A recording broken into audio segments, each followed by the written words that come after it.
আসসালামু আলাইকুম।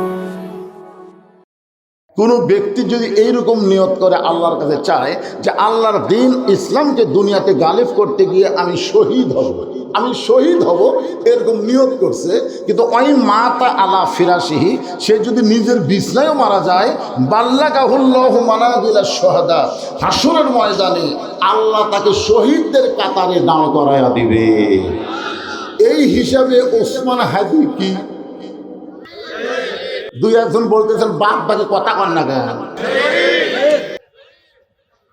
ওসমান হাদির দুই চারটা বক্তব্য আপনারা শুনছেন। এই ছেলেটা দুই চারটা বক্তব্য দিছে, সবসময় খালি ভারতের মালওয়ানের বিরুদ্ধে কথা বলেছে। ধরে কোন কথা ঠিক কি না? এই বাংলাদেশে যারা ভারতের দালালি করে তারাই শুধু ওসমান হাদির বিরুদ্ধে কথা বলতে পারে। প্রকৃত মুসলমান যারা এর বিরুদ্ধে একটা কথাও বলবে না তারা। ধরে কোন কথা ঠিক কি না? আর যে সরকার পলায় গেছে ওই সরকারে কিছু চামচারা ওসমান হাদির বিরুদ্ধে বলতে পারে। ওসমান হাদি কিন্তু মরে নাই। আজকে প্রধান উপদেষ্টা ডক্টর ইউনূস জানাজার আগে যে ভাষণটা দিছে, ওই ভাষণটা শুনে আমার চোখ দিয়ে দর দর করে পানি পড়েছে। আল্লাহ কোরআনে বলেন, ওয়ালা তাকুলু লিমান ইউকতালু ফি সাবিলিল্লাহি আমওয়াতুন বাল আহইয়াউ ওয়ালাকিন লা তাশউরুন।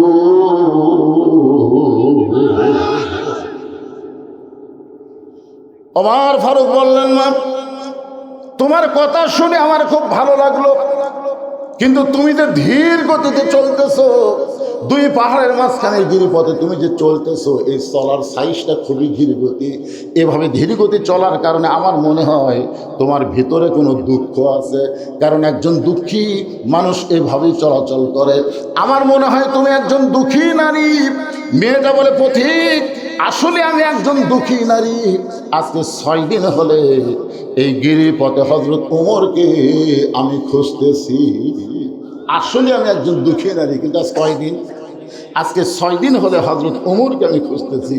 যদি হযরত ওমরকে খুঁজে পাই তাহলে আমার দুঃখের কথা একটু বলবার চাই। ওমর ফারুক বললেন, মা তুমি কি পাগলি টাগলি নাকি? উমর হচ্ছে অর্ধ জাহানের খলিফা, সেই উমরকে তুমি খুঁজতেছো দুই পাহাড়ের মাঝখানের গিরিপথে। উমরকে যদি পাওয়ার চাও, সংসদ ভবনে যাও, গণভবনে যাও, রাষ্ট্রপতির ভবনে যাও। এইগুলা জায়গা না খুঁজে দুই পাহাড়ের মাঝখানে খুঁজতেছো। উমর কি গরু ছাগল? উমর কি উমর দুম্বা নাকি যে এই দুই পাহাড়ের মাঝখানে রাস্তা তুমি পাবা? সঙ্গে সঙ্গে মেয়েটা বলে, পথিক আল্লাহর কোরআন দিয়ে যখন রাষ্ট্র চলবে তখন নেতা খোঁজা লাগবে না, বরং নেতারাই দুঃখী মানুষকে খুঁজে বেড়াবে। তাহলে আল্লাহর কোরআন দিয়ে যখন বাংলাদেশ চলবে তখন আপনি নেতা খোঁজা লাগবে। ভোটের আগে যেরকম নেতা আপনি খুঁজতেছে না, ভোটের পরে আরো বেশি খুঁজবে। জানেন আমাকে এলাকায় ভোটের আগে যা খুঁজে ভাই, কি চরিত্র রে, সব ঢাকার থেকে চলে যাচ্ছে। বসন্তের কুকির ড্রাইভারে গাড়ি থামা। ড্রাইভার বলে, কেন স্যার? রাস্তা দিয়ে মানুষ আসতেছে, গাড়ি থামা। ড্রাইভার বলে, স্যার খেয়াল করে দেখেন ওটা ফকির স্যার।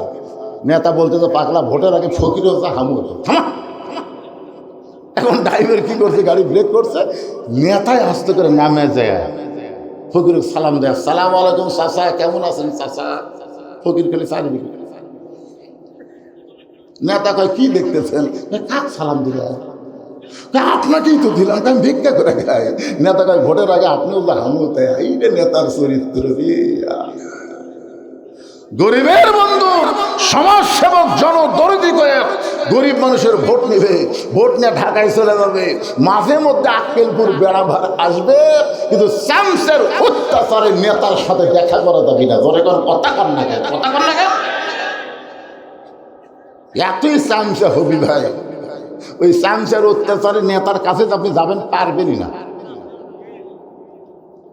কিন্তু আল্লাহর কোরআন দিয়ে যখন রাষ্ট্র চলবে, মেয়েটা বলে, পথিক আল্লাহর কোরআন দিয়ে যখন রাষ্ট্র চলবে তখন নেতা খোঁজা লাগবে না, বরং নেতারাই দুঃখী মানুষকে খুঁজে বেড়াবে। আল্লাহর কোরআনে যখন রাষ্ট্র চলবে তখন গরিব মানুষ ধনীর বাড়িতে আসা লাগবে না, বরং ধনীরাই গরিবের বাড়ি বাড়ি যাবে। সুবহানাল্লাহ কন্যা। যে কোরআনের ওয়াজ শুনতেছেন, এই কোরআন যদি দেখবার পান বাংলাদেশে, তাহলে একটা গরিবও ধনীর বাড়ি যাওয়া লাগবে না। একটা গরিবও যাওয়া লাগবে না, ধনীরাই গরিবের বাড়িতে যাওয়া লাগবে। কারণ গরিবের কোনো ঠেকা নাই, ধনীকের ঠেকা। 70 টাকা গরিবদের না দিলে ওই জান্নাত যাবার পারবি।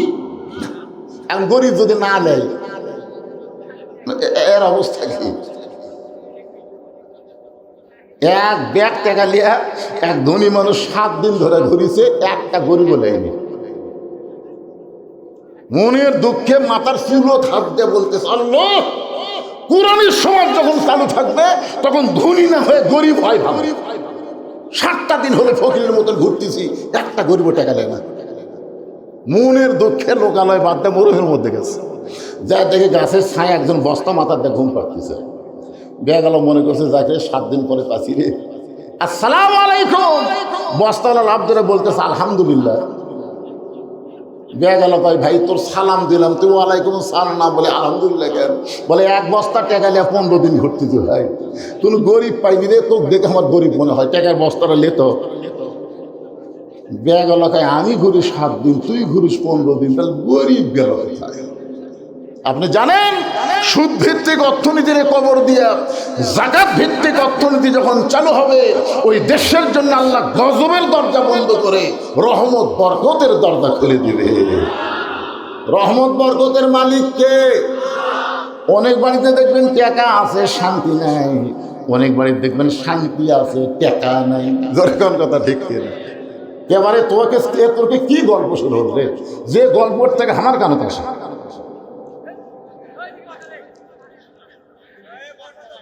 ঈদের দিন শোনেন, ঈদের দিন ঢাকার একজন সাহেবের বউ, ম্যাডাম করা কয়, ম্যাডাম পার্টিত গেছে ঈদের দিন। ঈদের দিন ম্যাডাম পার্টিত গেছে। এখন স্বামী দেখে বউ বাড়িতে নাই, বেড়ায়। পার্কত যা ঘুরতে ঘুরতে দেখতে পায় গাছের ছায়ায় এক ফকির আর ফকুরনি, বুঝলেন? ঈদের দিনে মানুষের কাছে সেমাই চিনি চাইলে আসে, ওই গাছের ছায়াত বসে ফকির ফকুরনির মুখত দেয়, ফকুরনি আর ফকিরের মুখত দেয়। এটা দেখে ধনী মানুষ কান্দের, আল্লাহ, শান্তি কোন জায়গা? 7 তলায় না গাছতলায়? এই পিছনে এই গেটের কাছে কি ব্যারাম ধরলো রে? এই গেটে একজন ভলেন্টিয়ার থাকবেন তো। একটা লোক যদি যাই চলে যায় সমস্যা নাই, কিন্তু ওই জায়গায় কেউ দাঁড়ায় থাকতে পারবে না। গেট কোনোদিন দাঁড়ায় থাকার না, গেট হলো যাওয়া আসা। ধরে কোন ঠিক কেনা, মন না চাই চলে যান, সমস্যা নেই, কিন্তু ওই জায়গায় দাঁড়িয়ে থাকলে খুব খারাপ দেখা। একটু মনোযোগ দিয়ে কথাগুলো শুনবেন। আল্লাহর কোরআনে যখন রাষ্ট্র চলবে তখন নেতা খোঁজা লাগবে না, বরং নেতারাই দুঃখী মানুষকে খুঁজে বেড়াবে।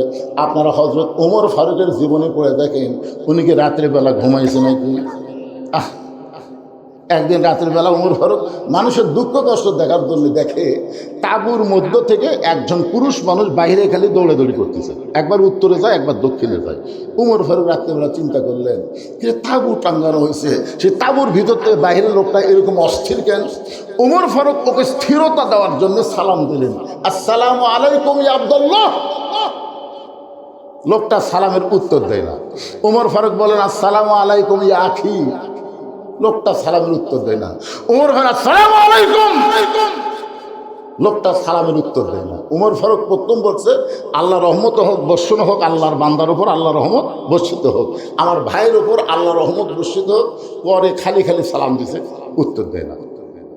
ওমর ফারুক আবার যখন সালাম দিবার গেছে, কেবল আস কছে, আস, সালামও এখনো যায় না। তখন লোকটা, খালি বারবার সালাম দিস না, পরপর 3 বার সালাম দিলি, আমি উত্তর দিলাম না, তারপরে তো শরম নাই। ও ফারুক সংকটে বলছে, ভাইজান আপনার কি হয়েছে? বলে, আমার বাড়ি হলো অমুক এলাকায়, আমি গরম হতে বউ নিয়ে যাচ্ছি অমুক এলাকায়, এই মাঝ রাস্তায়। আমার বইয়ের প্রসব বেদনা শুরু হয়েছে। তুমি জানো উমর ফারুক যখন থেকে কোরআন দিয়ে রাষ্ট্র চালায় তখন দিনও যা রাতও তাই। জোরে করে সুবহানাল্লাহ।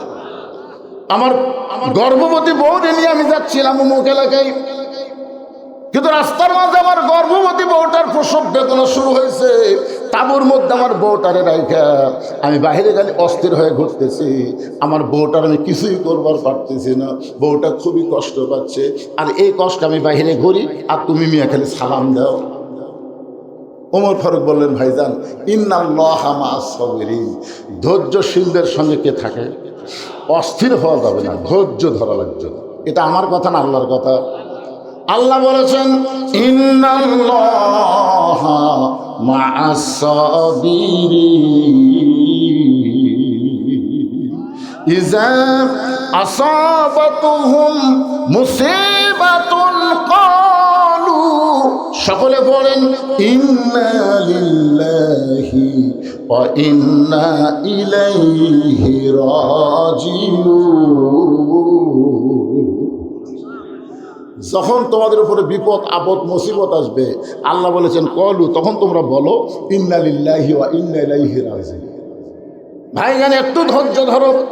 আমার বাড়িতে ভালো একটা ধাত্রীর খবর আছে, আমার কাছে একটা ভালো ধাত্রীর খবর আছে, তুমি একটু ধৈর্য ধরো।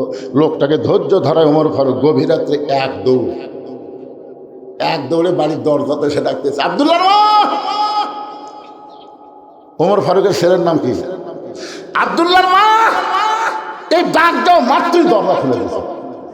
ওমর ফারুক বলে, খেগো আমি রাতের বেলা ঘুরি আর তুমি ঘরে ঘুম পাড়ো, এ ডাক দাও মাত্রই দরজা খুললে। বউ চোখের পানি বের করে বলতেছে, আপনি যেদিন থেকে পাগলামো ব্যারাম ধরছে, আপনি যে রাতে ঘুম না পাড়ে মানুষের দুঃখ কষ্ট দেখায়, সেদিন থেকে আমারও ব্যারাম ধরছে দরজা জানিয়ে থাকে। আপনি মানুষের দুঃখ কষ্ট নিজের চোখে দেখবেন, আর আমি আপনার বউ হয়ে ঘরের মধ্যে আরামে ঘুম পারবো, সেই বউ আমি না। সুবহানাল্লাহ কবেন না? নেতাও ভালো, বউ ভালো রে। আজকে আমাদের বাংলাদেশে কোরআনের সমাজ না থাকার কারণে অনেক নেতা ভালো হওয়ার চাই, কিন্তু বইয়ের কারণে বেগম পাড়া বাড়ি বানানো লাগে, বেগম পাড়ায় বাড়ি বানানো লাগে। এই শালা বয়ে গেল উঠে কি করবি? ঘুম মারা ছাড়া বুদ্ধি আছে? কি ওমর ফারুকের বউ কি ঘুম পাড়তেছে? আব্দুল্লাহর মা, জান্নাতে যদি যাবার চাও তাহলে তাড়াতাড়ি এইগুলো জিনিস নেবার হোক। একটা মেয়ের প্রসব হবে, ওই বাচ্চা ধরতে গিয়ে যে যে জিনিস লাগবে সেই জিনিস নিয়ে তাড়াতাড়ি বের হও। জান্নাতে যদি যাবার চাও, এখান থেকে প্রমাণ হয়ে গেল যারা ধাত্রী মা তারা জান্নাতে যাবে। ধরে কোন সুবহানাল্লাহ। এখন অনেক ধাত্রী মন খারাপ করে কয়, হুজুর একটু ওয়াজ করবেন হুজুর। আমি বললাম কি ওয়াজ? এখন সিজার হচ্ছে হুজুর, সিজার হওয়া আমাকে দিন শেষ। আগে তাও বাচ্চা কাচ্চা ধরলে শাড়ি টাড়ি দিত, তারপরে একটু টাকাও দিত হুজুর, চাউল টাউলও দিত। কিন্তু এখন আমরা বসে আছি হুজুর, একটা ভ্যানালার বউ পর্যন্ত এই শালিও সিজার করে। কি যে সিজার নামছে ভাই, এই সিজারের কারণেই তো আমাদের বাচ্চাগুলা রাস্তাত ঘুরতেছে, মেলাত ঘুরতেছে। কারণ কি জানেন? সিজার করা বাচ্চা সহজে ভালো হয় না, কারণ জন্মের আগেই যার জন্ম হচ্ছে, 2 দিন পরেও নর্মালে জন্ম হতো। 2 দিন পরে কি হতো? নর্মালে বাচ্চা হতো। কিন্তু মায়ের অস্তিত্বের কারণে পেট কাটিছে, পেট কাটা দেখে ঘুমে ভাঙিল। ডাক্তারে কয় কেরি পেট কাটলাম, টেকার লোভে ঘুমতে ভাঙলো না। এখন করি কি, বড় ডাক্তারের কাছে গেলে ডাক্তার সাহেব ঘুমতে ভাঙবে না, ঘুম ভাঙবি 2 দিন পর। হিসাব জানিস না? আমি পেট কাটছি, তাহলে এখন কি করবো? বড় ডাক্তার বলে পাও ধরে বাড়ি করে মাথার উপর দিয়ে ঘুরেন দে। তোমাকে পাও ধরে আসতে বাড়ি করে মাথার উপর যেই ঘুরেন দে, মাথাতে একটা ঝাঁকি লাগে। বলি ও যে ঝাঁকি ঘুরানোর চলে একটা ঝাঁকি, ওই যে কান্দে উঠেছে, ঘুম ভাঙে গেছে। এমন ঘুম ভাঙিছে, এই মোবাইল ছাড়া ভাত খায় না, মোবাইল ছাড়া কান্না থামে না। ধরে কর কথা ঠিক। এই সিজার, এই সিজার। বাংলাদেশের বড় কোনো ডাক্তার তার বউরে সিজার করায় না। আপনারা খেয়াল করে 3টা জিনিস শুনবেন। ডাক্তারের বউয়ের সিজার লাগে না, মৌলানার বাড়ির কোনোদিন মিলাদ লাগে না, আর পীরের বউ কোনোদিন মুরিদ হয় না। কটা কথা বললাম? ডাক্তারের বউয়ের কি লাগে না? সিজার লাগে না। মৌলানার বাড়িতে কোনোদিন মিলাদ হয় না, এরা পরের বাড়ির পরে কিন্তু নিজের বাড়ি। পীরের বউ কোনোদিন মুরিদ হয় না। বাংলাদেশে যত পীর আছে কোনো পীরের বউ মুরিদ হয় নাই। এই কারণে হয় না, পীর মাঝে মধ্যে মুরিদের বইয়ের দিকে চোখ মারে। এই লুচ্চার হাতে কে মুরিদ হবে? কারণ কেউ না চিনল কে কেমন বউ সবচাইতে ভালো জানে। ধরে কোন কথা ঠিক কি না? আমার মায়েরা যারা পর্দায় আছেন, মা আল্লাহ নরমালি বাচ্চা দিবে, খবরদার সিজার করাবেন না। আর এখন মেয়েকে কিন্তু মেয়ে সিজার করায় না, অধিকাংশ সিজারকারী ডাক্তার হলো পুরুষ মানুষ। আপনি একজন মা, আপনি একজন মেয়ে, একজন পরপুরুষ আপনার পেট কাটবে, এটা কেমনি চাবেন? দরকার হলে মরে যাবেন, কিন্তু কোনো সিজার করবেন না। আল্লাহ তাআলা আপনাকে আসানের সাথে বাচ্চা দিয়ে দিবে। কি বলবো প্রসবের কথা, মা বেনে সেই ব্যথা কেউ তো বুঝিবে না। মাজন ঠেকিয়ে সন্তানের দায়, অকালে মা মারা যায়, কেন সে মায়ের ভক্তি করো না? এমন দরদি ভবে কেউ হবে না আমার মা গো। সুবহানাল্লাহ কন্যা। সব কিছু নিয়ে ওমর ফারুকের বিবি। ওমর ফারুক তাঁবুর অপর পৃষ্ঠে দিয়ে ঢুকিয়ে দিছে। এবার ধাত্রী তাঁবুর মধ্যে ঢুকছে। কিছুক্ষণ পরে ওমর ফারুকের বিবি বলতেছে, ইয়া আমিরুল মুমিনিন, আপনার ভাইকে খবর দেন, তার সন্তান এবং বিবি দুইজনই সুস্থ রয়েছে। আপনার তো সুবহানাল্লাহ করলেন, কিন্তু এই লোকটার অবস্থা কি? 3 বার সালাম দিলে সালাম তো লাইনি, উল্টা গালি দিছে। যেই বলতেছে আমিরুল মুমিনিন, আপনার ভাইকে বলেন তার বিবি এবং সন্তান সুস্থ আছে, সঙ্গে সঙ্গে লোকটা বসে ওমর ফারুকের পাও ধরে বলে, আমিরুল মুমিনিন, আমি কত বড় বেয়াদবি করেছি। ওমর ফারুক বলে, যেদিন থেকে মদিনার খলিফা হয়েছি সেদিন থেকে এই অভ্যাসটা ধারণ করেছি। অনেক জায়গায় সম্মান পাই, আবার অনেক জায়গায় গালি খাই, এরপরও এইটা ছাড়া যাবে না। এইটাই হলো আল্লাহর কোরআনের সমাজ। জোরে বলেন কথা ঠিক কি না? মেয়েটা বলতেছে, পথিক, আল্লাহর কোরআন যখন রাষ্ট্র চলবে, নেতা খোঁজা লাগবে না, বরং নেতারাই দুঃখী মানুষকে খুঁজে বেড়াবে। আমি 6 দিন হলে ওমরকে খুঁজতেছি, আর 1 দিনের মধ্যে যদি না পাই, কয়দিন খুঁজছি, আর 1 দিনের মধ্যে যদি না পাই, তাহলে আসল জায়গার বিচার দেব। আসল জায়গা আপনার বলেন তো, কয়দিন খুঁজবি? 7 দিন। ধরে কারণ কয়দিন? তার মধ্যে কয়দিন গেছে? 6 দিন গেছে, আর 1 দিন। যদি ওমর না পাই, তাহলে আসল জায়গা বিচার দেব। আসল জায়গা বোঝেন আপনারা? 15.5 বছর কিন্তু বাংলার জনগণ আসল জায়গা বিচার দেয়নি। বিচার দিছে জজ কোর্টে, বিচার দিছে হাইকোর্টে, বিচার দিছে সুপ্রিম কোর্টে। এইগুলো সব কোর্ট হাসিনা দখল করছে। ধরে এখন কথা ঠিক কিনা বলে বিচার। কিন্তু 23 সালের আগস্ট মাসে যখন আল্লামা সাইদি হুজুর দুনিয়া থেকে বিদায় নিল, তাকে ইচ্ছা করে বিদায় করে দেওয়া হলো। জেলখানা থেকে বের করে হাসপাতালে নিয়ে গিয়ে তাকে হত্যা করা হলো। ধরে কোন কথা ঠিক কিনা? আপনারা বলেন তো, ওই দিন বাংলার আলেম ওলামা, হাফেজ কারি, ইমাম মুয়াজ্জিন, তাহাজ্জুদ বুজুর্গি সবাই চোখের পানি নিয়ে কিন্তু আসল জায়গায় বিচার দিছে। ধরে কোন কথা ঠিক কিনা? যেই লোকটা কোরআনের 50 বছর তাফসীর করলো, যেই লোকটাকে অন্যায়ভাবে জেলখানা বন্দি করে রাখলো, সেই লোকটাকে আবার হাসপাতালে হত্যা করলো। আল্লাহ, তুমি কি দেখো না? আল্লাহ তোমার কি চোখ নাই? এই হাসিনা যা করবি তাই। এমন চোখের পানি নিয়ে আসল টাকা বিচার দিছে ভাই। পরের বছর সাইদি হুজুর যেই তারিখে দুনিয়াতে বিদায় নিছে, ওই তারিখ আশায় লাগিয়ে দিবারে 5 তারিখেই। হ্যাঁ, হাসিনা যখন পলাচ্ছিল, ওই ভিডিও আমার কাছে আছে, বুঝলেন? কি যে মজা লাগে। ওর বোন শেখ রেহানা মাটির দিকে তাকে হাঁটতেছে, আর হাসিনা ওদের বিবারত উঠপি, তার আগে দেখবেন খালি এরকম চারদিকে এরকম তাকায়। ওই সময় হাসিনার মনে মনে একটা গান হয়েছে, চলতে পথে 2 দিন থামিলাম, যাবার কালে এক চামচারও দেখা না পাইলাম। ও আমার সাদের মালা যায় রে ছিঁড়ে, কত চামচা ছিল আপনাদের কালাই ক্ষেত লাল আক্কেলপুরের এমপি। হযরত। কি হযরত? হযরত শেখ হাসিনা শোনেন সংসদে আমাদের নেত্রী, শুধু নেত্রী না, আজ থেকে হযরত। হায় হায় রে, হযরত। আর বিএনপির মধ্যেও কিছু চামচা বার আছে। এক শালা চামচা দেখবে মাথার টুপিতে থাকে, ওর মুখের দাড়ি নেই। হঠাৎ একদিন আলেমদের সমাবেশে বলে ফেললো জাতীয় ইমাম। ঠিক আছে, জাতীয় ইমাম। জাতীয় ইমাম কার কথা জানেন? যার মুখের দাড়ি নেই, যার মোচ নাই, তাক বানাচ্ছে জাতীয় ইমাম। এত তেলান ভালো না, জোরে কথা কন না কেন ভাইজান? স্বপন কি কোন তেল আছে? একটু মনোযোগ দিয়ে শুনবেন। আমাদের বাংলাদেশের জাতীয় নেতা বলা যাবে, কিন্তু জাতীয় ইমাম বলা যাবে না, কারণ ইমামের দিকে সবার চোখ আছে। ইমামের দাড়ি যদি এক মুষ্টির নিচে হয়, ইমামের দাড়ি এক মুষ্টির নিচে ফতোয়া দিচ্ছে হুজুর, ইমামের দাড়ি যদি এক মুষ্টির নিচে হয়, তার পাশে নামাজ হবে? আমি বললাম কে ভাই, তুমি দাড়ি মুঠটা কেমনে লাভলা? ইমামের মুখত আছে দাড়ি, তুমি এক মুষ্টির নিচে না কম বেশি তুমি কেমনে জানলে? ইমাম তখন খুতবা দিচ্ছিল না, আমি দূরে মুঠ ধরে আন্দাজ করছি। মানে ওই মুঠ ধরে ইমামের দাড়ি আন্দাজ করে দেখে একটু ছোট হবে। আমি বললাম তুমি তো ইমামের দাড়ি মুঠ দিয়ে আমার না, তোমার দাড়ি আমার নাই, তাই বলে হুজুর থাকা লাগবে না।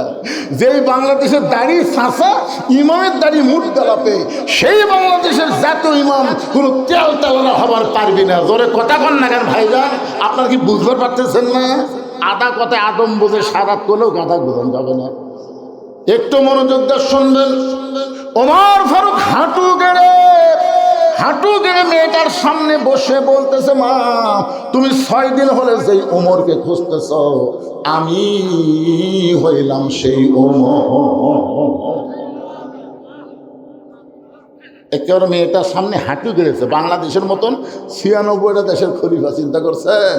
হাঁটু গেড়ে মেয়েটার সামনে বলতেছে, মা তুমি 6 দিন হলে সেই ওমরকে খুঁজতেছ, আমি হইলাম সেই ওমর। মেয়েটা পর্দার ভিতর থেকে বলতেছে, আমিরুল মুমিনিন, আপনি যদি সেই ওমর হন, তাহলে আপনি চোরের মতন একা একা কেন ঘুরতেছেন? আপনার কি চামচা নাই? কি নাই? চোরের মতন একা একা কেন ঘুরতেছেন? আপনার কি চামচা নাই? ওমর ফারুক চোখের পানি বের করে বললেন, মা চামচা পালার টাকা পাবো কোথায়? আপনার বলেন তো, চামচাগুলো কি নেতার সাথে এমনি এমনি থাকে না, টাকা খরচ লাগে? আমার এলাকার এক চেয়ারম্যান সাহেব 10 কেজি চাউল দিবি, দাঁড়িয়ে পল্লা নিয়ে যায়নি, বালতি নিয়ে গেল। চৌকিদার বালতিতে একটা দাগ দিয়ে দিচ্ছে, এই দাগ পর্যন্ত চাউল হবে দিয়ে দেবে। তো চাউলের ঠিবত থাকে, ওই বালতির দাগ পর্যন্ত হয়, ব্যাগত দিয়ে দেয়।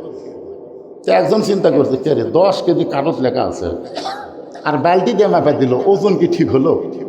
ওই আবার দাঁড়িয়ে পড়লাম মাপা দেখে 8 সের। 10 কেজি জায়গা কত হয়েছে? 8 সের। ওই একটু লোক মা দেওয়ার জন্য চেয়ারম্যানের কাছে এসে বলতে সালাম দিয়ে, চেয়ারম্যান সাহেব কাগজ লেখা আছে 10 কেজি, কিন্তু আপনার চৌকিদার তো 8 সের দিল। তখন চেয়ারম্যান বলতে, এর নাম কাটে দে, এর নাম কাটে দে। তখন জোরহাত করে বলতেছে চেয়ারম্যান সাহেব, নাম কাটেন না, যা দিচ্ছেন দেন, যা দিচ্ছেন দেন, নাম কাটেন না। আরে পাগলা, তোর কাছ থেকে 2 সের না নিলে আমি চামচা পালমো কি দিয়ে? তাহলে যেই নেতাদের পিছনে যত চামচা ঘুরবে, বুঝবেন ওই নেতা জনগণের গরিবদের মাল বেশি মারে। জোরে কোন কথা ঠিক কিনা? কথা বলেন ভাইজান। ওমর ফারুক বললেন, মা চামচা পালার টাকা পাবো কোথায়? হযরত ওমর যখন অর্ধজাহানের খলিফা ছিল, একদিন জুমার দিনে খুতবা দিচ্ছেন। শুক্রবার জুমার দিনে যখন খুতবা দিচ্ছেন, মাঝখান থেকে একজন মুসল্লি দাঁড়িয়ে, সাহাবী দাঁড়িয়ে বলতেছে, আমিরুল মুমিনিন, আপনার খুতবা আমরা শুনবো না। ওমর ফারুক চমকে গিয়ে বললেন, আমার অপরাধ কি? লোকটা বলতেছে, আপনার অপরাধ হলো আমাদেরকে খাটো পাঞ্জাবি দিয়ে আপনি লম্বা জুব্বা পরে খুতবা দিচ্ছেন, আমাদেরকে খাটো দিবেন, আর আপনি লম্বা জুব্বা কোথায় পেলেন? এরা যতক্ষণ না বলবেন ততক্ষণ আপনার খুতবা আমরা শুনব। সামান্য একটা জুব্বা লম্বা পড়ছে, এই কারণে যদি লোকমা দেয়, তাহলে তার চামচা ফেলার কোনো টাকা আছে? ওমর ফারুক চোখের পানি বের করে কাঁদতেছে। এমন সময় আব্দুল্লাহ ইবনে ওমর ফারুকের ছেলের নাম হলো আব্দুল্লাহ, যোগ্যতা হলো 30 পারা কোরআনের হাফেজ। শুধু 30 পারা কোরআনের হাফেজ না, 6 লক্ষ হাদিসের হাফেজ। সুবহানাল্লাহ, জোরে কোন রে ভাই। একজন নেতার সন্তান কি হওয়া লাগবে, আর আমাদের বাংলাদেশের নেতা নেত্রীর সন্তান কি হচ্ছে? যেটা বিদেশে আছে, বিদেশে ওই তো 1,500 কো পারে না, ওই কয় 5,500। আপনার বলেন তো বাংলাদেশের কোনো মূর্খ মানুষ 5,500 কবি এ কথা কন না কেন? 5,500 কবি আর এই জয় কয়ে ফেলে তো 5,500। তাহলে কি শিখলো? একটু মনোযোগ দিয়ে শুনবেন। ওমর ফারুকের সন্তান আব্দুল্লাহ 30 পারা কোরআনের হাফেজ, 6 লক্ষ হাদিসের হাফেজ। বাবার পাশে উকিল হয়ে দাঁড়িয়ে বলতেছে, নবীর সাহাবীরা আমার বাবার লম্বা জুব্বা বলে তোমরা বাবার খুতবা বন্ধ করে দিয়েছো। তোমরা তো খাটো পাঞ্জাবি হলেও তো নতুন পোশাক পরে নামাজ পড়তে আইছো, কিন্তু আমার দিকে তাকায় দেখো আমার পরনে নতুন কোনো কাপড় নেই। সঙ্গে সঙ্গে ওসমান গনি, ওমর ফারুকের সময় যিনি অর্থমন্ত্রীর দায়িত্ব পালন করতেন তার নাম হলো ওসমান গনি। ওমর ফারুক যখন খলিফা ছিলেন ওই সময় অর্থমন্ত্রীর নাম হলো, জোরে কন, ওই সময় শিক্ষামন্ত্রীর নাম হলো হযরত আলী। হযরত ওমর যখন মদিনার খলিফা ছিলেন ওই সময় শিক্ষামন্ত্রী যিনি ছিলেন তার নাম কি? হযরত আলী। ওসমান গনি বলতেছে, অর্থমন্ত্রী বলতেছে, আব্দুল্লাহ সবাই আজকে জুমার দিনে নতুন পোশাক পরে আইছে, তুমি পুরাতন কাপড় কেন পরলা? কারণ জুমার দিন আল্লাহর কাছে অত্যন্ত গুরুত্বপূর্ণ একটা দিন। আপনাদের কাছে জুমার দিন কেমন মনে হয়? এই যে 4টা মসজিদ যে বানাচ্ছেন, এই জুমার দিনের খবর কি হুজুরা? কি খবর জুমার দিনে? জুমার দিনের খবর আমি কোনো ইমামের মুখে খারাপ শুনিনি, কিন্তু বলছি ফজরের খবর তখন আর কথা কয় না। কি হুজুর ফজরের খবর? আপনারা বলেন তো কোন নামাজ জামাতে না পড়লে মুনাফিক হয়? কথা কম না কেন? যতই মুসলমান এই গ্রামে থাকে কিন্তু ফজরে যদি মুসল্লি না হয় বুঝবেন এরা মুসলমান না, এরা হলো মুনাফিক। কথা কয় না। আমি এক জায়গায় বলছিলাম বাংলাদেশে মুসলমানের চাইতে মুনাফিক বেশি, বলা মাত্রই একজন সেই খেপে মুখে আসেন তাই করেন। আমি বললাম খেপিস না, তোর গ্রামে মুসলমান কত? তখন আমার গ্রামে মুসলমান পুরুষ এবং নারী মিলা 600। বেশ, পুরুষ মেয়ে বাদ দে, পুরুষ করবি কত? পুরুষ হবে কমপক্ষে 300। আচ্ছা, যেগুলো পুরুষের উপর নামাজ ফরজ আছে এইগুলো পুরুষ কতজন হবে? কমপক্ষে তো 200 হবে। 200 জন পুরুষ মানুষ যাদের উপর নামাজ ফরজ আছে, এরা ফজরের নামাজ জামাতে কয়জন পড়ে? ওই আর কথা কয় না, ওই যে পড়ে না। আমি বললাম কেরে মুয়াজ্জিন সাহেব, ইমামও কর পারবি রে, মুসলিমের হিসাব জানে মুয়াজ্জিন আমার কথা শুনে সাইড দিয়ে সামিয়ানাতে বার হয়ে গেছে যে হুজুর তো আমার আজকে চাকরি পাবে। এত ভয় মসজিদে। পরে জানতে পারলাম 8-10 জন লোক ফজরের নামাজ পড়ে। যে কয়জন ফজরের নামাজ জামাতে পড়ে এরা হলো মুসলমান, বাদ বাকি সব মুনাফিক, বাদ বাকি সব কি? জোরে কর না কেন? মন খারাপ করতেছে। একটু মনোযোগ দিয়ে শুনতে হবে আল্লাহর বান্দারা। ফজরের নামাজের সার নামাজ, এই 2 ওয়াক্ত নামাজ জামাতে আদায় করাই লাগবে, 5 ওয়াক্তই পড়া লাগবে, কিন্তু এই 2টা ওয়াক্তের উপর গুরুত্ব কম না বেশি? একটু মনোযোগ দিয়ে শুনবেন। ওমর ফারুক দাঁড়িয়ে আছে, আব্দুল্লাহ ইবনে ওমর বাবার পাশে ওকালতি করে বলতেছেন। এমন সময় ওসমান গনি অর্থমন্ত্রী বলে, আব্দুল্লাহ আজকে জুমার দিনে সবাই নতুন কাপড় পরে আইছে, তুমি পুরাতন কাপড় পরলা কেন? যিনি বলতেছেন তার নাম হলো ওসমান গনি। ওমর ফারুকের সময় তিনি কি? আপনাদের কাছে শোনার জন্য বলতেছে, অর্থমন্ত্রী। আল্লাহ রাসূল যখন মদিনার রাষ্ট্রপতি ছিলেন ওই সময় ওসমান গনি অর্থমন্ত্রী। সুবহানাল্লাহ বলেন। এই অর্থমন্ত্রী পাওয়ার উপর একটা ঘটনা হলে আল্লাহ রাসূল একদিন ওসমান গনিকে কাছে ডাক দেব, ওসমান আল্লাহ তোমাকে কত সম্পদ দিছে, তুমি কি তার হিসাব জানো?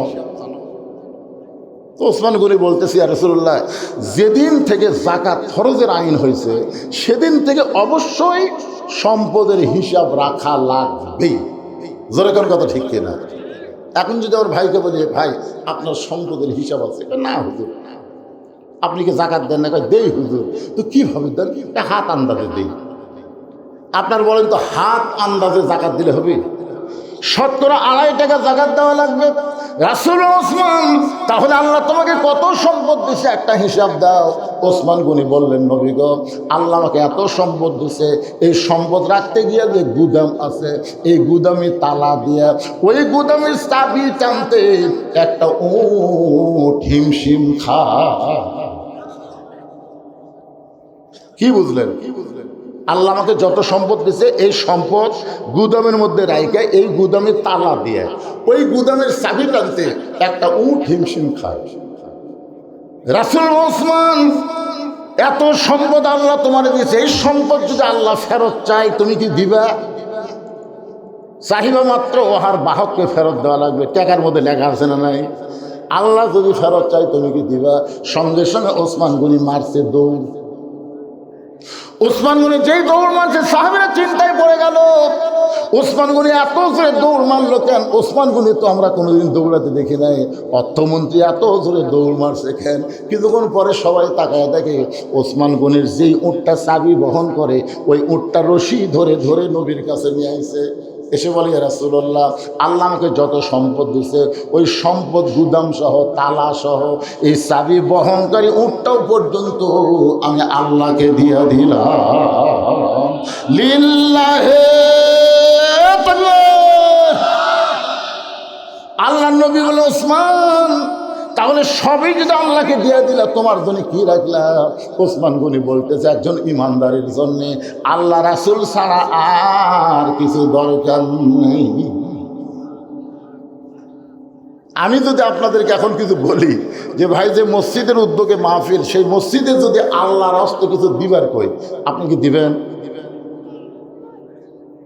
অবশ্যই দেওয়া লাগবে। টানে করছেন কোন টাকা দেবেন? আমি মসজিদের দান বাক্স তো দেখছি, দান বাক্স যখন মানুষের সামনে যায়, আমার মনে হয় না যে যতগুলো মানুষ মসজিদে যায় কারো পকেটে টাকা নাই। সবার পকেটে টাকা আছে, কিন্তু কেউ দেয় না। খালি তা আমি যে ঠেলা মারছে প্রথম, ওই লোকটাকে আমি ধরলাম। ওই যখন ঠেলা মারল, আমার এলাকার তো ধরে বললাম, ভাই তোমার পকেটে কি আসলেই টাকা নাই?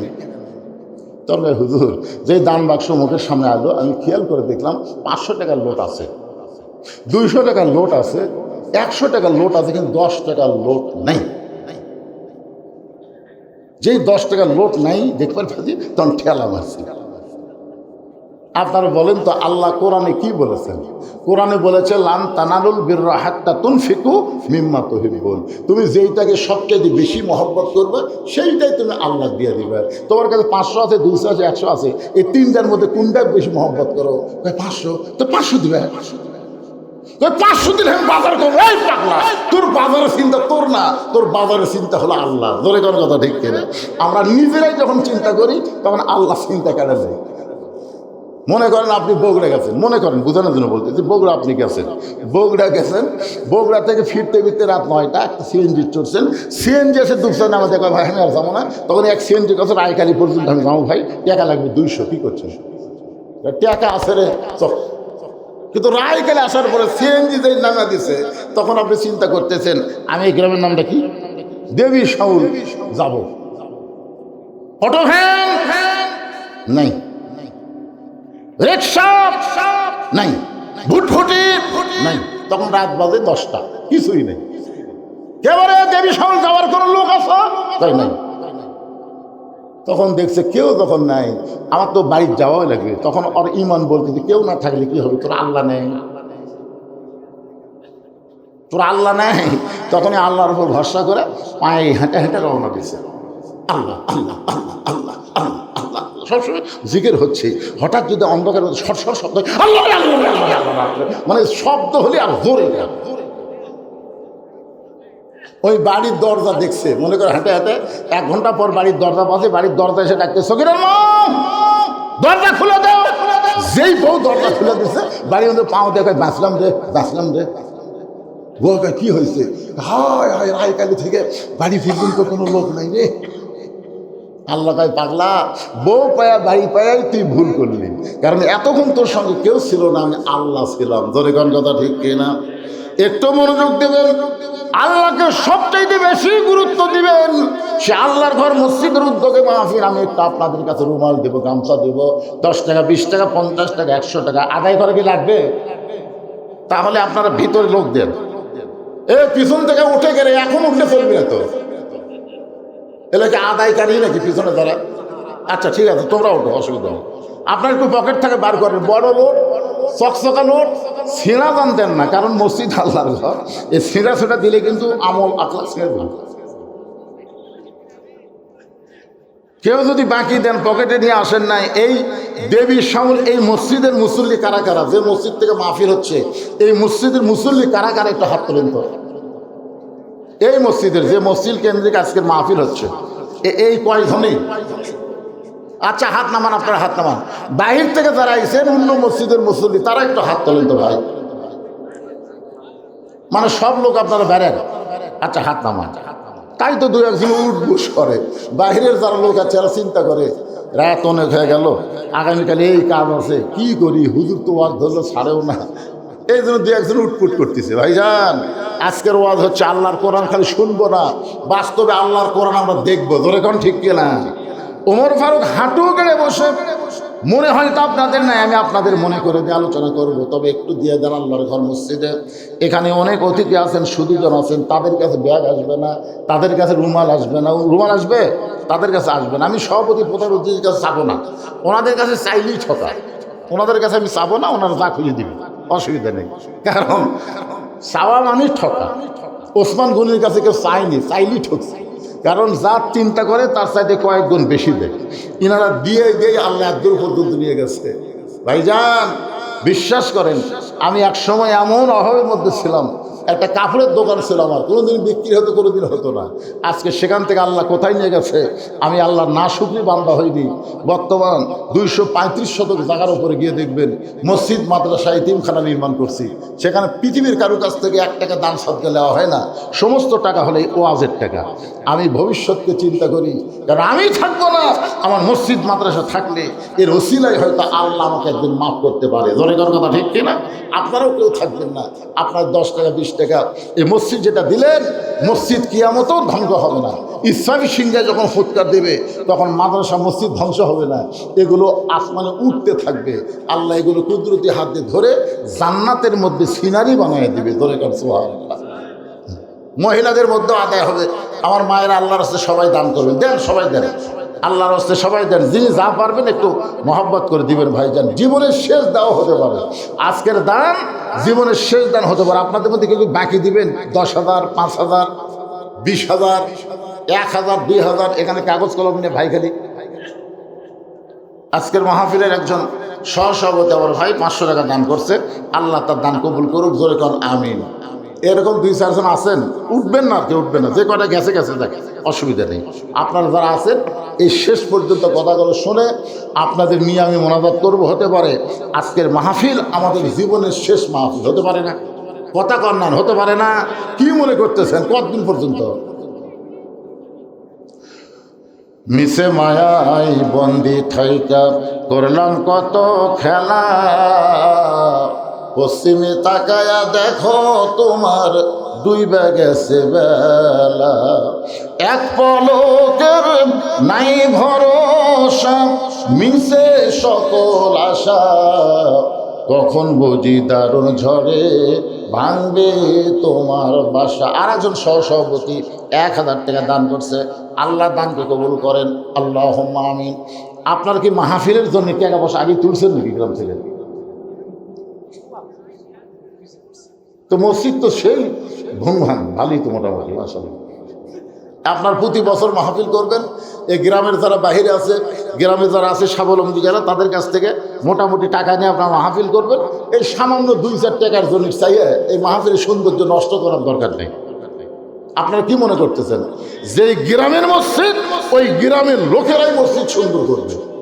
অন্য গ্রামের লোক আসে আপনাদের মসজিদে কি দরকার? পারবেন না, পারবেন না।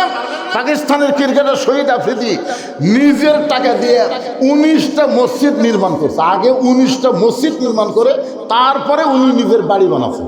বৌসল বহুবার বলছে বাড়ি বানাবেন না, কবে আগে আল্লাহর ঘর, আগে আল্লাহর ঘর। রাসূল বলেছেন যে আল্লাহর ঘর বানায় দেয় আল্লাহ তাকে জান্নাতে একটা ঘর বানায় দেয়। যে আল্লাহর ঘরে টাকা দেয় সে কথা বলেনি, যে আল্লাহর ঘর বানায় দেয়। এখানে এমনও ধনী লোক আছে ইচ্ছা করলে একাই একটা মসজিদ বানিয়ে দেবার পারে, ধরে পারে কি পারে না, কিন্তু দেয় না। অনেকে বলবে অমুকের মসজিদ, অমুকের মসজিদ, এই জন্যই দেয় না। সকলের সহযোগিতায় মসজিদ হয়। বানাল পারবে না যে লোকটা 7 তলা বাড়ি বানাল পারে, ওই একটা মসজিদ বানাল পারবে না? কথা কন না কেন, পারবি না ভাইজান?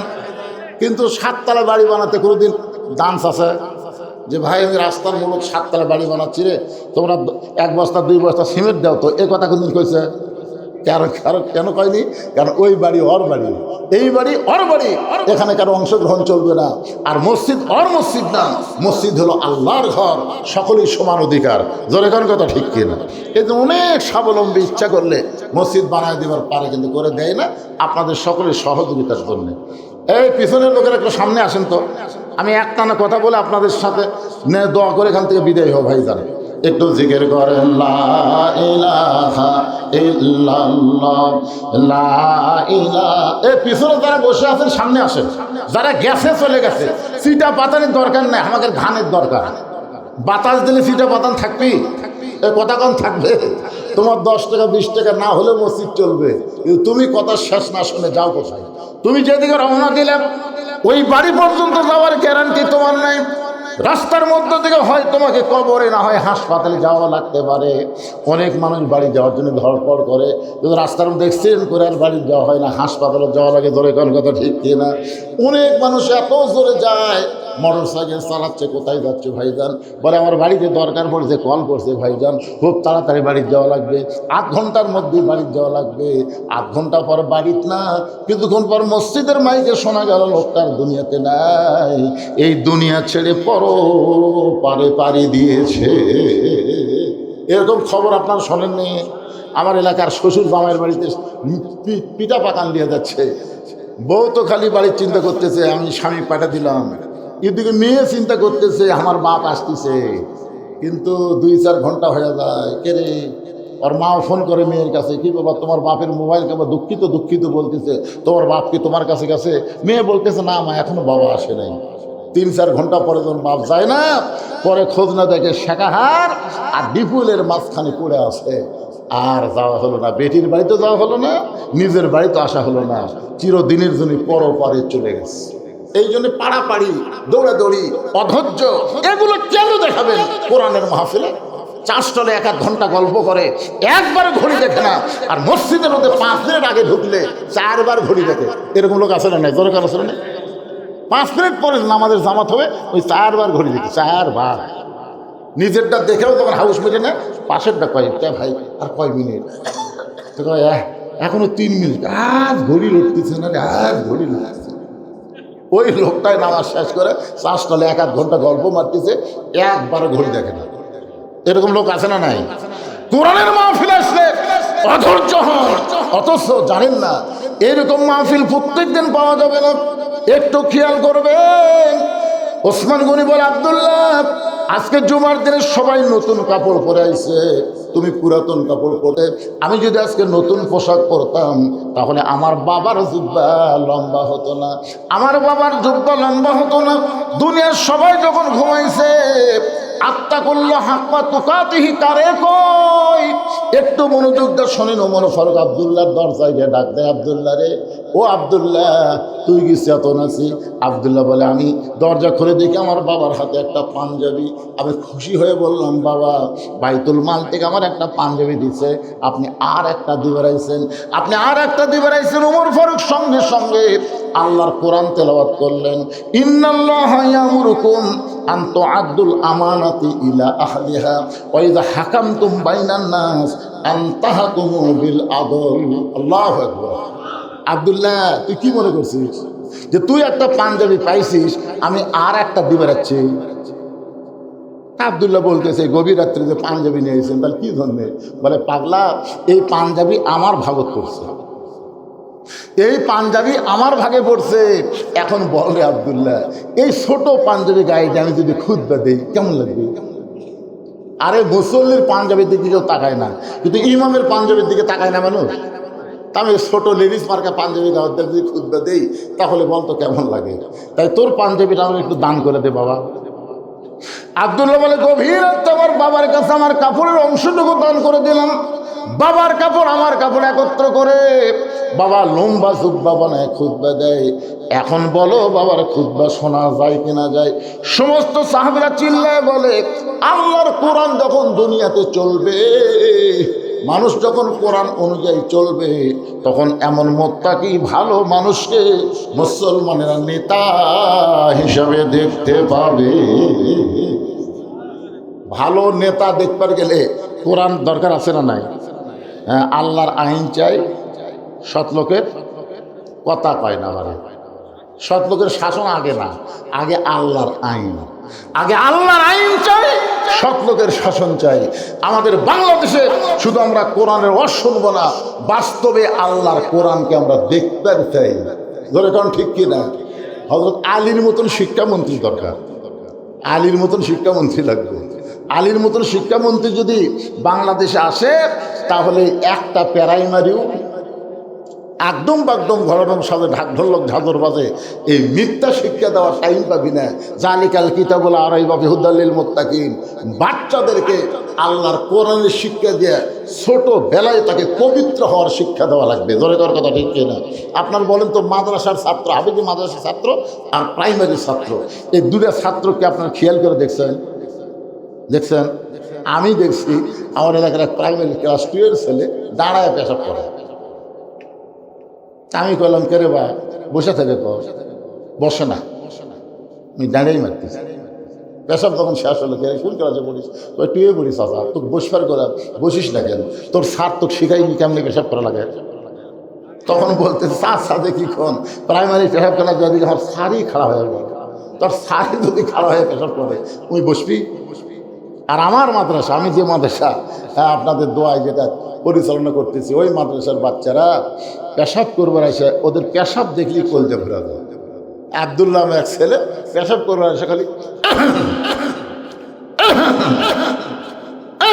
3বার দিল। আমি হুজুরকে ডাক দিয়ে বললাম, হুজুর এই যে পেশাব খাতে সেরকম কাশ দিচ্ছে, এর জন্য কি কাশের ওষুধ নাই? তাহলে হুজুর আপনি জানেন না, ওটা আসল কাশ না তো। আমি এর আবার কোন কাজ? বলে এই কাজ দিয়ে ওই পেশাব নিংড়াচ্ছে হুজুর। আর পেশাব হওয়ার পরও সন্দেহ আছে যদি ললের মধ্যে কিছু আটকে থাকে, বুঝলেন না? ওটার নাম হচ্ছে লল।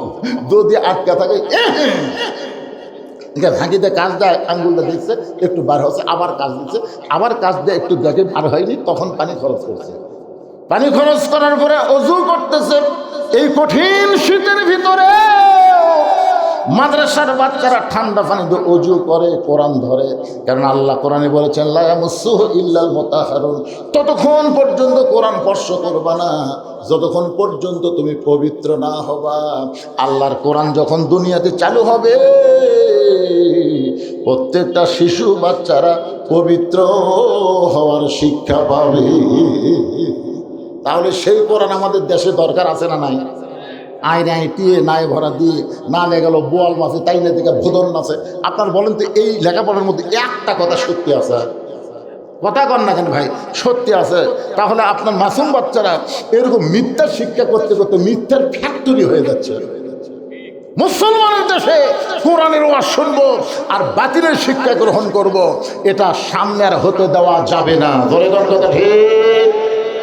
আল্লাহ যেন আমাদের সবাইকে তৌফিক দেয়। ধরে বলে আল্লাহুম্মা আমিন। আজকের মাহফিলের সম্মানিত সভাপতি সাহেব তার সমাপ্তি ঘোষণার পরে একটা লোক উঠবেন না ইনশাল্লাহ। গ্রামের মানুষ, গ্রামের লোকের মূল্যায়ন করবেন। উনি হঠাৎ এসেছেন, ওনার নাম বিজ্ঞাপনে নাই, কিন্তু ওনার সম্মানের দিকে তাকায়া ওনাকে আজকের মাহফিলের সভাপতির দায়িত্ব দেওয়া হয়েছে। উনি এখন তার সমাপ্তি ঘোষণার পরই ইনশাল্লাহ আপনাদেরকে নিয়ে আমি আখেরে মোনাজাত করব। হতে পারে আজকের মোনাজাত আমাদের জীবনের শেষ মোনাজাত হতে পারে, আজকের মাহফিল আমাদের জীবনের শেষ মাহফিল হতে পারে। কঠিন শীতের মধ্যে দীর্ঘ সময় আপনার জান্নাতের বাগানে বসেছিলেন, তারা বাইরে ঘোরাঘুরি করতেছে, এই মাহফিলের ছেলেরা তোমরা সব ভিতরে চলে আসো, সবাই ভিতরে চলে আসো। আরামের বাড়ি ঘুমকে বাদ দিয়া তোমার কোরআন রাসূলের হাদিসকে মহব্বত করে এই জান্নাতের বাগানে বসে বসে কোরআন হাদিস আলোচনা শোনার শেষে আমি গুনাহগারের সঙ্গে রহমতের দরজায় ফকির হয়ে দুখানা হাত তুলেছি। মেহেরবানি করে আজকের মাহফিল আমাদের সকলের হেদায়েতের জন্য, নাজাতের জন্য, জান্নাতের জন্য কবুল করে নাও। এই মাহফিলের শুরু থেকে শেষ পর্যন্ত যত আলোচনা হয়েছে আল্লাহ, এর মধ্যে যদি ত্রুটি হয়, ভুল হয়, মাফ করে দাও। এর যা হাদিয়া মঞ্জুর করো সোনার মদিনায় নবী পাকের রওজা মুবারকে আল্লাহ কবুল করে নাও।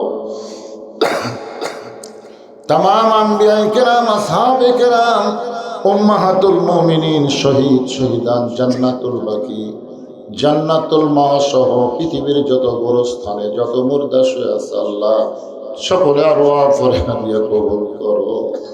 আল্লাহ আমরা যারা হাত তুলেছি, আমাদের জনম দুঃখনী মা বাবা যাদের কবরে চলে গেছে আল্লাহ মেহেরবানি করে মা বাবার কবরটাকে জান্নাতের টুকরা কবুল করে নাও। এখন আমাদের মা বাবা যাদের জীবিত আছে আল্লাহ এই নিয়ামত দয়ের হায়াতকে বাড়ায়া দাও। আয় আল্লাহ তাআলা আমাদের দাদা দাদি নানা নানি আত্মীয় স্বজন শ্বশুর শাশুড়ি যাদের কবরে গেছে আল্লাহ মেহেরবানি করে কবরবাসীদের মাফ করে দাও। আল্লাহ দেবের শহর গ্রামের উপরে রহমত বরকতের দরজা খুলে দাও। তোমার যে মসজিদকে কেন্দ্র করে যারা আজকের মাহফিল আয়োজন করেছে তাদের সকলকে 5 ওয়াক্ত নামাজি কবুল করে নাও। আল্লাহ টাকা পয়সা দিয়ে এত সুন্দর আয়োজন যারা করেছে আল্লাহ আজকের এই জান্নাতের বাগান ওসিলা করে তাদের সকলকে জান্নাতি কবুল করে নাও। আল্লাহ অনেকে দেশে আছেন, অনেকে বাহিরে আছেন, যারা সর্বাত্মকভাবে সহযোগিতা করে আজকে সুন্দর আয়োজন করাইছে আল্লাহ তাদের সকলের ঈমান আমলকে সুন্দর করে দাও। আল্লাহ আজকের মাহফিলের সম্মানিত সভাপতিকে আল্লাহ তুমি কবুল করো। আল্লাহ 4 জন সভাপতি রয়েছে আল্লাহ তাদেরকে তুমি কবুল করো। আজকের মাহফিলের সম্মানিত প্রধান অতিথিকে আল্লাহ তুমি কবুল করো। আজকের মাহফিলের মসজিদ কমিটির সভাপতি, সহসভাপতি, সেক্রেটারি, কেশিয়ার, ইমাম, মুয়াজ্জিন, খতিব, মুসল্লি আল্লাহ সকলকেই তুমি কবুল করো। আল্লাহ আল্লাহ আমার মা বোনেরা পর্দার অন্তরালে বসে বসে শুনেছে আবিদা সালিহা পর্দার যে কবুল করে মা ফাতেমার চরিত্র দান করে দাও। আমি অসুস্থ আল্লাহ আমার মতো অসুস্থ যারা আল্লাহ সবাইকে সুস্থতার নিয়ামত দান করে দাও। গোটা বিশ্বের মুসলমানকে আল্লাহ তুমি হেফাজত করো। আল্লাহ আমার বাংলাদেশের প্রতি আল্লাহ তুমি খাস রহমত করো। যে কোরআনের ওয়াজ আমরা শুনি সারা জীবন আগামীতে বাস্তবে আল্লাহর কোরআন যেন বাংলার জমিনে দেখতে পাই এই দৃশ্য একটা বারের জন্য হলো আমাদের দেখার তৌফিক দিয়ে দাও। আল্লাহ আল্লাহ মেহেরবানি করে আমাদের কবুল করে নাও। আল্লাহ একটা মিনিট একটু নিজের জন্য খেয়াল করে দেখেন কত মানুষের জানাজা আর নামাজ আমরা পড়েছি। এই 2 হাত দিয়া কত কবরে আমরা মাটি দিয়েছি। একদিন আমরা সবাই মরে যাব। যেদিন আমাদের মৃত্যু হবে দিনটা যেন জুমার দিন হয়, মাসটা যেন রমজান মাস হয়। ইমানের সাথে ইজ্জতের সাথে দুনিয়া থেকে বিদায় নেওয়ার সময় আমাদের সকলের জবানে জারি করে দিবেন লা ইলাহা ইল্লাল্লাহু মুহাম্মাদুর রাসূলুল্লাহ সাল্লাল্লাহু আলাইহি সাল্লাম। আসসালামু আলাইকুম ওয়া রাহমাতুল্লাহি ওয়া বারাকাতুহু।